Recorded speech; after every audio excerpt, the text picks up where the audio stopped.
You gotta always wonder, why would a drug company promote a public service announcement of 2 symptoms only? And it's because they have a drug. So this drug is a drug that affects a neuron, a protein that binds to a neuron inside the hypothalamus of the brain, controls temperature regulation. Guess what controls? Thermoregulatory activity. Estradiol, right? So instead of doing what we've known to be the appropriate treatment, or offering the appropriate treatment of hormone replacement that's been around since the 50s, instead we're going to produce a drug that has direct effect on the hypothalamus that's supposed to change those 2 symptoms of night sweats and hot flashes. Welcome to the Menopause Mastery Podcast, a show for women just like you who are ready for more health, vitality, passion, living life with a purpose. I created this show because I knew that women just like me in this second season of life, the season of menopause, are really tapping into their deepest desires. And we're ready to harness our physical and mental health and explore what our true passions are and peel back the layers to uncover exactly what we want out of life. I'm your host, Betty Murray, part geek, part magician, and your new medical bestie with a dash of sass. I love taking the complex science and making it easier to integrate into daily life. So let's join the journey to make this season the best ever. Betty Murray, we are back again because we just have such great conversations and I love talking to you. You know, one of the focuses that we like to touch on our podcast are things that really chap our ass, because I bitch about a lot on my podcast. So what is kind of getting under your skin these days that you want to talk about on here? There's 2 things that really came up in the last couple weeks that still have me going, always have me going, same thing, constantly complaining about what's going on. So the first one was, I don't know if you watched it during the Superbowl. There was a public service announcement, kind of commercial, for a drug company.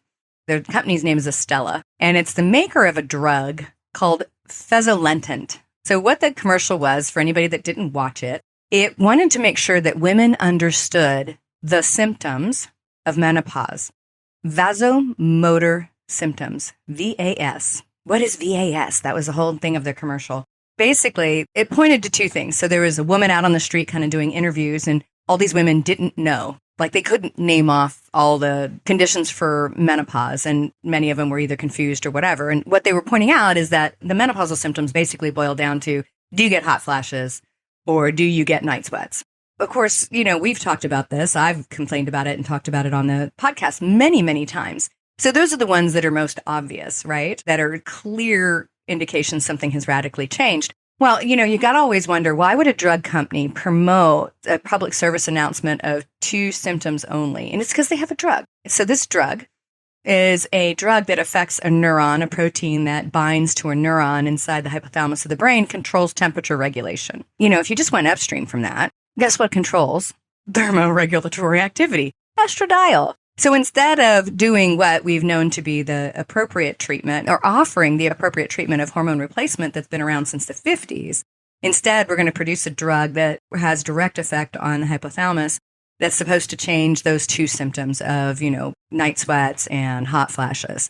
You know, and everybody's like, isn't that great? They're taking a hard line in women's health. And I was like, that's complete bullshit. You know, they're just trying to market. They said, okay, you know, the antidepressant skin, you know, that we put over menopause that we've been trying to push for the last 20 years, that you're really depressed. That one's getting stale. We're not getting anywhere. And the patents have run out, so we can't do that anymore. We're not making any money. It's a generic. We'll come up with this other thing and call it that, but we'll only key into those top concerns. And so on one hand, yes, thank you for helping women understand that menopause is real and it's got a lot of symptoms with it. But on the other hand, you know, it's, again, pharma trying to make a condition a concern and then draw attention away from the real reason something is occurring and just try and cover up the symptoms. And so I just had my panties in a wad, to say the least. I was not happy. Yeah, no. And good pickup on that commercial too. You start watching the Super Bowl commercials, they just start to all blend together, right? Looking for the good ones, the funny ones. And of course, they had to slide that in there to basically say, here's another Band-Aid, instead of getting to the root cause of what is creating those symptoms that you're experiencing, and those symptoms that most women, or I can't say all of us, because some get a pass on the hot flashes, but no one gets a pass on menopause. Your hormones are going to decline, bottom line. So it's what you do with that and how you address it and treat it that varies from woman to woman. but the actual menopausal state is going to happen. So instead of picking out the symptoms and saying, we have a Band-Aid for that, and we have a Band-Aid for that, we have a Band-Aid for that, and now you're on 5 different pharmaceuticals for all the different symptoms that you have, why not just get to the root of the problem? You have declining hormones because menopause is happening. Yeah, exactly. Well, now we've flagged these, but again, we know that women go, okay, I'm also experiencing brain fog. If you've left your car keys in the refrigerator before, you're experiencing brain fog. You've got no libido. You're having vaginal dryness and painful sex, if not excruciating sex. You've lost muscle mass. You've now got increased risk for osteoporosis. I have a specialty in osteoporosis, and we have 2 generations of women that are struggling with a disease that leads to the greatest morbidity from injury in women's lives over 65. And so what that means is in the injury world, and that's falling off your house to wrecking your car to whatever, a fall resulting in a break is the greatest likelihood of bad life after that. That's what morbidity means. Stuck in a bed. So we have osteoporosis, which can lead to all kinds of things and, lack of mobility and that. And then you've got the cardiovascular risk that now we age match men. So men get heart disease. On average, they start producing a lot of that heart disease and cardiovascular disease activity at 40 and 50. So we are kind of protected. But once we hit menopause, we accelerate at 50. Like I went and had a carotid artery screen, a CIMT this morning. I'm 53. I had one done at 43. Knock that sucker out. Make sure nothing's changed. Because you have to watch these things because everything starts to increase. And so our risk for heart disease and heart attacks now age match men after 50, if we take 50 as a proxy for menopause. When you look at this, all of that from that commercial was, of course, to talk about those more serious concerns that are showing real bodily decline. Hot flash and a night sweat sucks. I'm really honest. Right. I did not have those. I did not have those as symptoms. I had other stuff that was, playing around. But of course, I went on hormone replacement therapy to make sure I didn't have a lot of symptoms. But they sting, but they're not causing disease states as itself. But what we see is an acceleration. And obviously, women at Alzheimer's and dementia, we significantly have a greater risk than men. But again, it's this constant sort of drawing attention away from the real concerns just to pull it towards a new name of a problem, because it'll probably go from vasomotor symptoms to vasomotor syndrome to vasomotor disease. This is how pharma works. We name the symptom, then we call it a syndrome, and then it becomes a disease. And they start marketing it at symptom syndrome, right? And so as we can slowly let that ball roll downhill and pick up speed, then that's what happens. And by then, the lexicon of the public is that this is now a disease, and we're going to look at these individual symptoms all together. Yeah, I still look at it and I go, well, thank you for the nod, but it was still, a backhanded problem and a backhanded slap to women and what's really going on. The other thing that really pissed me off, and I talked about this in a podcast several weeks ago about gaslighting women's health. Gaslighting is making somebody feel like they're crazy or ignoring and bullying and not validating somebody's expressions, feelings, symptoms, and other things. And it's rampant in medicine, but particularly rampant in women's health and then people of color and people of different gender orientation. And there was an article that was written and published in New York Times, and I was so happy to see it, and it just so happened to be right on the heels of me bitching and moaning on my podcast about it. But it was called Silent Suffering, because it's a taboo subject. I'd say it's opening up a little bit more. But what's funny is like around my girlfriends, not my medical and healthcare friends, like, we know everything about each other and we talk about it very freely. But my girlfriends, maybe that I grew up with or that I, know from college or whatever, they don't really say anything about it. And then it's after we've gone through the majority of the symptoms, they'll go, did you have any of this or that? Are you still feeling this or that? Because they don't even know that what they're feeling is part of the transitional period is a process. And, this article, if somebody hasn't read it, it's called Silent Suffering, and it's by a author, Lauren Jackson. We really have a problem where we've got this sexism in medicine, and women are so understudied, which we talked about. But the idea that this is happening at such a rate, and it's also happening younger, right? So not only do women struggle with this, but we have a growing baby boomer and Gen X population. Guess what? We don't outrun menopause, but there's going to be a ton more of us going through it. It's frustrating because even New York Times can't take a hard line necessarily and say, this is the next step of what really needs to happen. So I want to say a couple stats because I thought this was really interesting. So by 2030, if we use the age of 50 as a proxy for women in menopause, because most women are going to be right in that ballpark range, the world population of postmenopausal women will be about 1.2 billion women. Wow. Yeah. With an incidence of 47 million reaching menopause each year. Now, like I alluded to earlier, what we see, and we can probably talk a little bit about this, is there's an increasing number of women who experience early menopause, premature ovarian failure, which is kind of distressing because I think it indicates that we are seeing fertility issues that are probably environmental, that are starting younger and younger. So premature ovarian failure is if somebody's less than 40. If somebody's around 45, they call it early menopause. But it's the spectrum of symptoms of loss of ovarian function, right? Particularly around estrogen and progesterone, but obviously testosterone plays a role of that as well. And so what we see is not only our concerns if we're at 50 and above, but I think we're seeing this snowball effect of something happening in the younger population that we're really ignoring. Yes, hands down. Definitely, definitely. And on that note, I have had a couple of very young patients that I had to be the one to tell them, this really is looking like premature ovarian failure. I know you don't want to hear that. And their response back was, well, my OBGYN said it was fine. I'm like, well, right, but you have no estrogen at all, and your FSH is 100, and you're 32 years old. So I'm sorry that your OBGYN is missing this, but this is just reality. And you're right, Betty. It's something that we're seeing in greater and greater occurrences lately. I don't know, maybe it's because we are testing properly, and at least in our world, not in the conventional world, but we're testing properly and we're looking at that picture of all the hormones playing together. And I think we are seeing it more and more, but yet conventional medicine is just skipping over it and ignoring it. Yeah, I think, obviously I'm not a fertility specialist, but the incident of infertility is definitely on the increase, right? Which is a sign that your hormones are out of balance to begin with, right? And so I would say, yes, the younger population are very concerned about it. So they're probably getting tested earlier and sort of pursuing that infertility risk profile faster than anybody in our age group would have done. But we do have that earlier onset of these problems. And I think it's a couplefold. Like we can identify that body weight and toxin exposure, particularly to environmental estrogens, xenoestrogens, pesticides, herbicides, phthalates, all that junk, increases the early onset of menses in small girls. Hormones and animal feed and all that, because we end up absorbing it.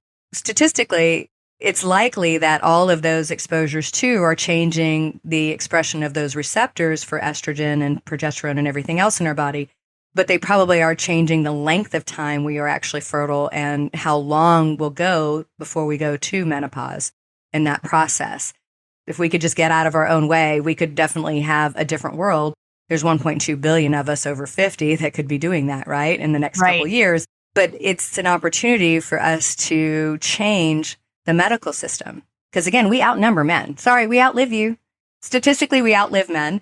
And there's just more of us born than men, right? So as women in this age group where we have the opportunity to really go, okay, no, I'm not going to put up with this anymore.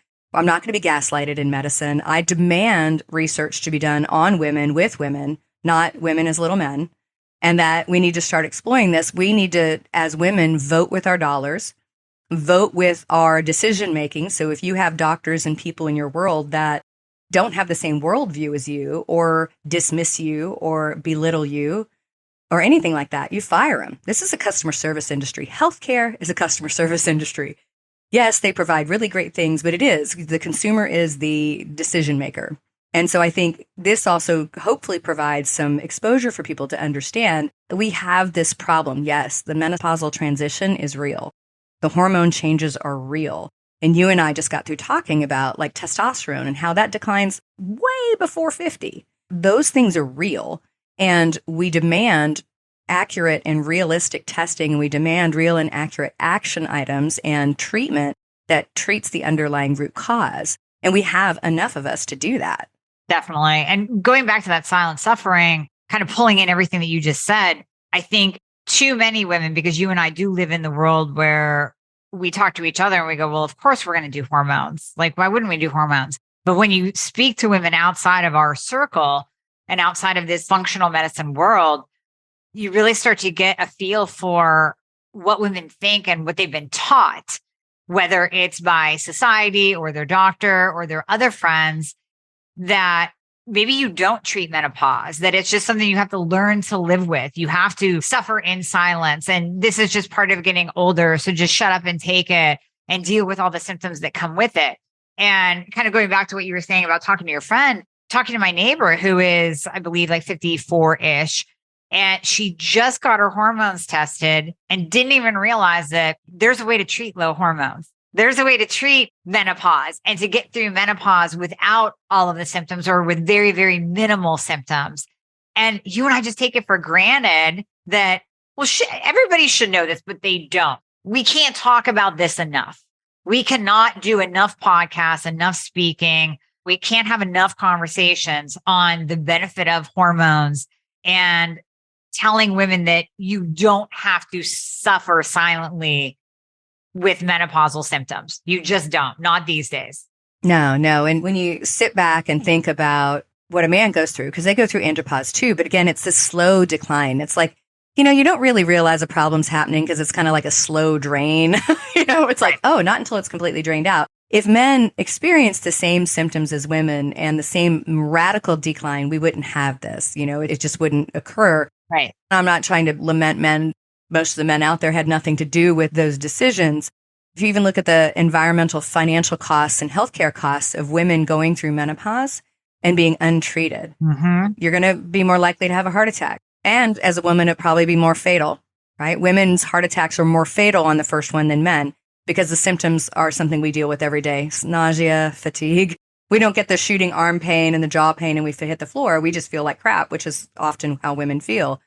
Or that we're going to end up in a memory care unit for 5 years while we slowly decline from dementia because we've lost estrogen in our life. So it's also a economic condition. It's also a societal problem because we outlive men generally. So that also leaves family members as caregivers for somebody that is unable to care for themselves but has not died. Right. And I almost look at it, my cynical self looks at it and goes, well, maybe that's the whole intention because, pharma and medical systems make money when you're still participating, but you don't die. Yeah. Yeah. Well, I'm glad you said it because I was going to say it and I don't want to sound like this big conspiracy theorist against big pharma, but let's face it, there's reality. And I think we've seen it more and more in the last couple of years that even kind of going back to male testosterone, I was having this conversation with my husband and he's like, why didn't I know about testosterone replacement? Why is it that you're telling me and we're just starting it now? And I said, because testosterone prevents men from having to go on statins and antidepressants and blood pressure medications and sleeping pills. And he's like, oh, yeah. Okay, I get it now. Right. Because if we actually treat hormones, get someone to feel better and also reverse their risk of disease or at least reduce the risk of disease, then you don't need the metformin and the statin and the losartan and the Ambien and all the things. And that's huge money for big pharma, huge money versus a bioidentical hormone, which is no money for big pharma. Yeah. And the standard treatment, because I was speaking with a friend, she and I had gotten together for the first time in a long time. And she's like, we're having this conversation. She's like, have you gone through menopause? I'm like, oh yeah, years ago. And she's like, well, this is what's going on. And my doctor just kept me on birth control to make my menopause easier, right? So we play the birth control roulette game with a woman emerging on 50, right? Which may or may not work, right? Because they don't test you to put you on them. They just kind of throw you at them. And then it's like, okay, if those don't work, we're just going to try another one. And many times these are combination pills that have synthetic progestins, which are what caused the whole women's health study to stop because those cause blood clots, increase the risk of stroke and heart attack. And also the synthetic progestin was the one key element that also increased breast cancer risk. So we'll play that Russian roulette. And then as soon as you kind of go through menopause, you must stop that synthetic hormone immediately because you're going to die of breast cancer, right? So it's good until this magical number of 50. Yeah. And then now it's not, or whatever it is, 52 for you. But, it's this kind of all of a sudden there's magic here. And it's just still much in the same. And we have this craziness that we still have to go through as women where we don't actually get treated for the underlying cause at all of what's going on in our body. Exactly. Now, you had mentioned the Women's Health Initiative study. So I want you to kind of go deeper on that because, again, we cannot talk about this enough. It doesn't matter how many podcasts I have on this. I will get a question in an hour that says, but my doctor said that hormones are going to cause breast cancer and blood clots. It's like, oh my God, have we not gotten this out into the world enough? Apparently not. So let's talk about why women are being told that hormones are dangerous and why some women still really believe that they need to avoid hormones. They're so scared of breast cancer and they're so scared of what they've been taught in society. I have so many clients that I see personally that are going to see somebody probably in my clinic, one of our physicians or nurse practitioners or PAs, and they'll come to see me first because they know I've studied this. I dig in and I dig through the research, but they want to come see me and hear me tell them the research. I feel like I talk about the study every time I record a podcast, but I do feel like I have to because obviously people just need to hear it again. So up until 2001, hormone replacement therapy was standard of care for women. Estradiol was standard of care and the care therapy of choice, even for osteoporosis, period. Right? So, and actually up to date. So any woman dealing with osteoporosis, type in up to date estradiol for osteoporosis. So up to date is a clearinghouse of the cookbook. So the formula to do traditional care. And doctors use it so they can follow the latest consensus documents. Now that depends on whether people are reading it or not. And a lot of times the things that we talk on these podcasts are not on there. But if you look at that, it literally says estradiol should be the first line defense on osteoporosis because it's loss of estradiol driving the loss of bone mineral density and bone strength. When we look at all of those things, everything came down to this women's health initiative. And so they picked women, their average age was 67, which means if you use 50 as a proxy for menopause, they had been out of their period, not having anything for somewhere between 10 and 15 years. They also excluded healthy women. It was a large study, but they intentionally excluded women who were healthy in that age range. And the women that were in it had never done hormone replacement. And so they had 3 arms to the study. They had do nothing. They had Premarin only, which is a conjugated equine estrogens, and it's got 17 estrogens. And then they had Premarin combined with synthetic progestins. They set these women off and they were looking for their primary endpoints at this point, and this is another thing in studies. We beat the data to death because once you get a study with a bunch of data, then people go in there and mine the data for other crap that was never the endpoints for the study. So it's really important to know when somebody's doing a study, what is it that they were looking for? Because believe me, I can massage any numbers and get a stat that I want to publish, right? Anybody can, because you can do that. Math is wonderful that way. So the primary endpoints were stroke and heart attack risk. That was their original intent.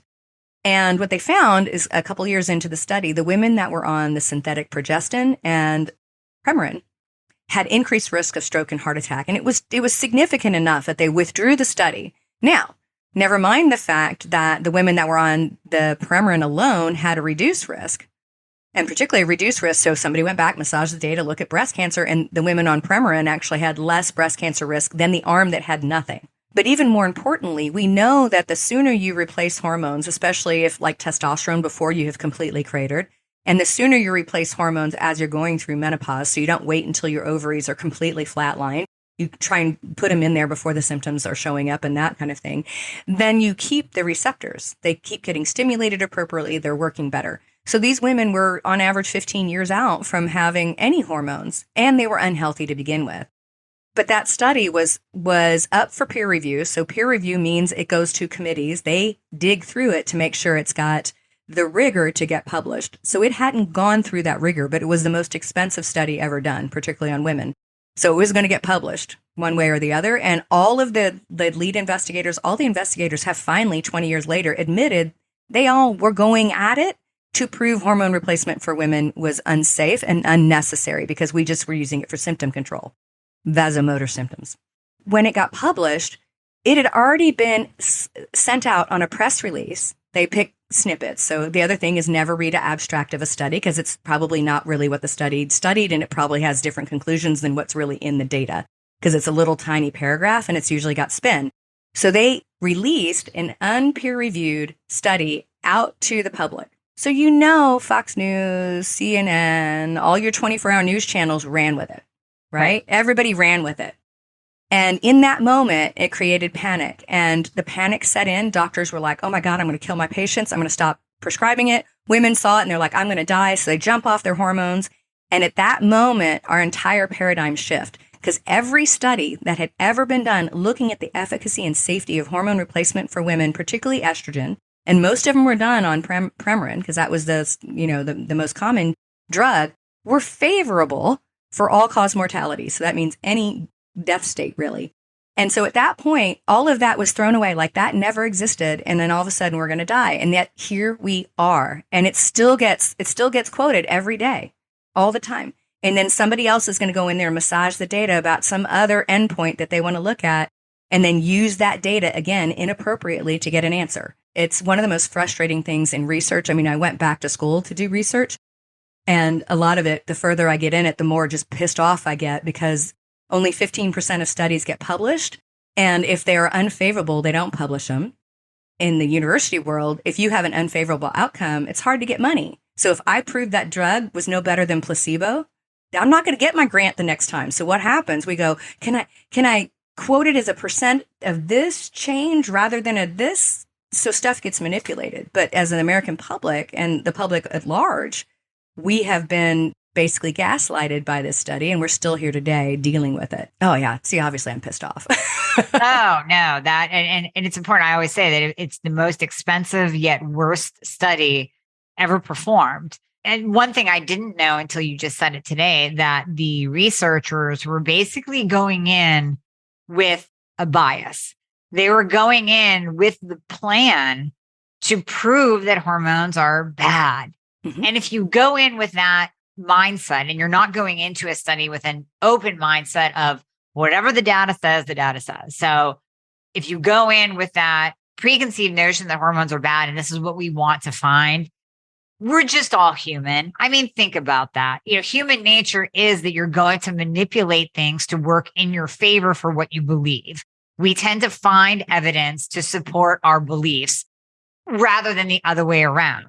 So that's really fascinating that all the researchers were basically like, yeah, we thought it was pretty bad. So that's why we went into this study kind of thinking that we'd prove it. Yeah. I mean, academic and study integrity says if you have a hypothesis, your goal is to go disprove it, not prove it. And, I was talking with a friend Saturday about what would you impart if you had children? I don't have children. And I said, I think one of the most critical things I could teach a child is critical thinking. And it's listening to your gut, listening to what your belief patterns are, and go ahead and understanding that they're yours, and then look up all the evidence that is opposite of yours. So you at least have the intelligence to be able to go and look at both sides and distinguish it. We've lost that capacity today in almost all areas of our world. We live in a vacuum. We get information in a vacuum, and then therefore we think that's the world, and we may not know that there's a whole nother worldview out there, and it may actually be more accurate, because modern media has made it such. So, I think everybody should, anytime you read a study, you should look at it and be super critical of what the results say, then just go type in the opposite and see, because especially in nutrition, as a fellow nutrition PhD, there could be two equally done studies, and one will be like veganism is going to save your life, and the next one's going to be like eat carnivore and you'll survive forever. And they both are probably equally as good, right? Just looking at different endpoints, different things. Absolutely. So when we're kind of combining everything that you said about that damn Super Bowl commercial with the Band-Aid medications for symptoms of menopause, and then the Women's Health Initiative study, the bottom line is we don't have to Band-Aid it. We don't have to Band-Aid menopause.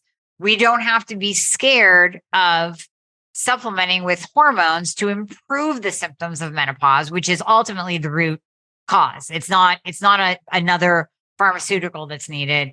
It's hormones that your body once produced, but it's no longer producing in adequate amounts anymore because of age and decline and ovarian decline. So kind of springboarding off of that into hormone replacement therapy, let's speak on the safety and efficacy, and then what women can expect when they actually start working with a professional that knows what the hell they're doing with hormones is the caveat.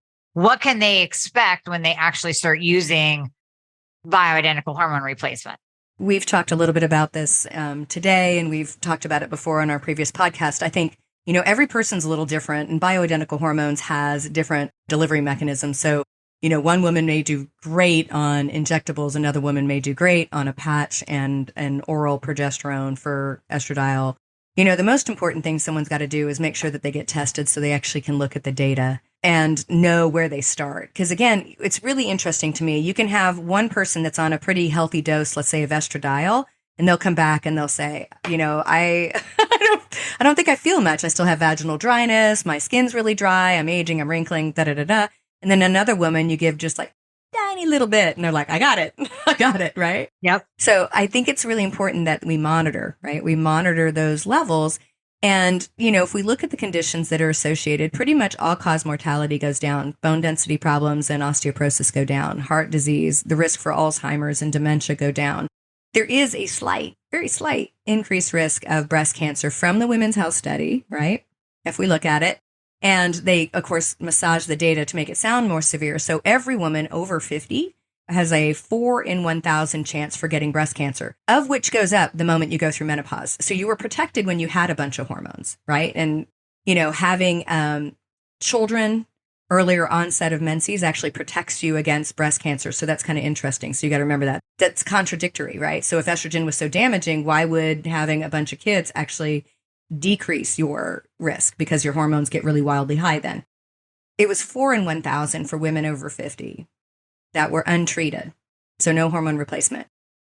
In that study, gigantic number of people, unhealthy women, it went to 5 in 1,000, right? So the relative risk hazard ratio is not even statistically significant, but yet, they presented it that it was like 25% increase or something. I forgot how they presented it when it went out. And then it was like, oh my God, I'm going to die of breast cancer, but you're actually equally at risk if you don't have any hormone replacement. So I think knowing that breast cancer really doesn't have those risks and we have all the positive benefits of hormone replacement to somebody's uniqueness. So if you were somebody that had fibroids and endometriosis and heavy periods, you are a little bit of a canary with your hormones. Somebody needs to tightly monitor because you're the one that's probably going to have to shift a little bit with what you do. It's not just a go and throw and you just take your hormones and run away because you already had some estrogen dominant problems, maybe since the day you started. But I think it's important to get treated. And then I think it's important to monitor. And so I always recommend obviously monitoring with blood work because it's easy, quick, and you're checking all your hormones like thyroid and those kind of things at the same time, because again, they're a symphony and they play together. But then I'm an advocate for hormone metabolism, right? That's my dissertation is literally looking at what your body does with estrogen as it moves out of the body and what the microbiome does with it. So like I am so immersed in hormone metabolism that it's, kind of scary. And because those hormones, as we break it down, so think of it as we have this estrogen piece that's not really active. When it gets sent to the liver and it starts to get metabolized, once the liver's acted on at least once, those metabolites are metabolically active, meaning they can go touch on the receptors and turn them on. So if you can't clear them from the body, you have basically a broken estrogen that's not eliciting a positive effect, but is actually turning on the receptor. And things like your xenoestrogens, your pesticides, herbicides, that's what they do also. So I think it's important when somebody's on replacement that we monitor that. Like I check mine because I have a lot of mutations in that pathway. I'm not great at getting rid of my estrogen, but I can monitor. Yep. I can monitor it and see it and reduce the likelihood of symptoms and other things and reduce that overall concern. And I do think people need to know that, and they need to know that that's available and out there for them to do. It's just conventional medicine is slow to the game. So you have to go find somebody else that'll really treat individually. Absolutely. When you're looking at someone comes into your clinic, you're going to do hormone replacement on them. They're menopausal. So you will start with blood. When will you bring in the Dutch test to look at the metabolites? Will you do that right away, or will you start them on hormones and then bring in the Dutch? In a perfect world, I'd want both at the same time, because blood only gives you bound and free. You can't tell the difference. So you can't tell if your hormone got out of the taxi cab or not. The Dutch shows us both, right? So the Dutch shows us what's free and shows us how we metabolize it. But the Dutch is also somewhat expensive. So if we know that we're going to do hormone replacement, we might do the blood levels to give us sort of a quick and dirty, easy to get, where are you at? Because if you're bottomed out there, you're bottomed out. Yeah. And then start hormone replacement therapy. And we may wait 6, 8, 12 weeks, particularly if we're tweaking therapy, and then test to see how you metabolize it. No matter what, even if we Dutch test somebody in the beginning, we always test again once they're on replacement so we can see that they're getting rid of it appropriately. And we're not stimulating DHT or something like that we don't want to do. And then I recommend doing a Dutch test once a year just to kind of make sure you're kind of watching it. Definitely. Yeah. I love it. So the bottom line for women, so I'm going to let you summarize everything that we talked about because we bounced around a lot, but it all is coming back to really, what women can do in menopause and avoiding that silent suffering. So give us your kind of summary of today's talk. So I would say recognize that you're suffering, that what you're going through is real, and all women go through it to some degree. And not to fall for crafty marketing like this drugs marketing to look at just those two symptoms that are something they've made a drug for. And I'd say the other part is to know that you can get your hormones tested and get them tested at a minimum. Step 1, get them tested. See where you're at, see what's happening. Yes, they're probably flatline, but every once in a while we find outliers. And then I would highly recommend looking for a functional medicine provider that can individualize your treatment to get you balanced. And start on hormone replacement sooner rather than later. The further we go out from menopause, the less those receptors work. And we don't really know, because none of the studies have really been done on bioidentical hormones, whether they are more risky when you get 10, 15 years out. Most of everybody's sort of extrapolating from the Women's Health Study that if you pick a 65-year-old woman, she's never had hormones, it may not be safe. So our general rule of thumb is earlier is better, continuous is better. If you're more than 10 years out, I don't prescribe, so I'm just kind of in generalities. I don't think everybody could be no, but I don't think everybody's a yes either. So I think it's important for women to go through that rigor to look for that, because it does lead to a greater risk for all of the diseases that we die from. And it doesn't help us to live longer if we're going to be sick the entire time we're living longer. And that's what I don't understand. It's like, why not use something like BHRT to improve the quality of your life? I've always said, I don't want to live to 100 necessarily. I'll take 85 like a kick-ass rock star, keeping my looks like Raquel Welch and, going snowboarding when I'm 80. Like that's the goal, right? That's the goal. It's not longevity per se in length of time. It's quality. Yeah, it's health span. It's not valuable if you live to 100, but the last 25 years we're in a bed. Right. Exactly. I agree with you. Well, this is just such a vital conversation that just needs to be talked about over and over and over again. So women get it, that you don't have to suffer, period. End of story. Nope. So thank you so much, Betty. I appreciate it. Thank you. Thank you, Aimie. Thank you so much for tuning in to the Menopause Mastery Podcast. You are why I'm here, and I am so very grateful. Hit subscribe so you don't miss any wisdom on creating the most exceptional life on our terms. If this episode has helped you in any way, please share it with a friend to spread the love, and together we rise. You can follow me on social media at Betty Murray, PhD, and you can reach me online at bettymurray.com.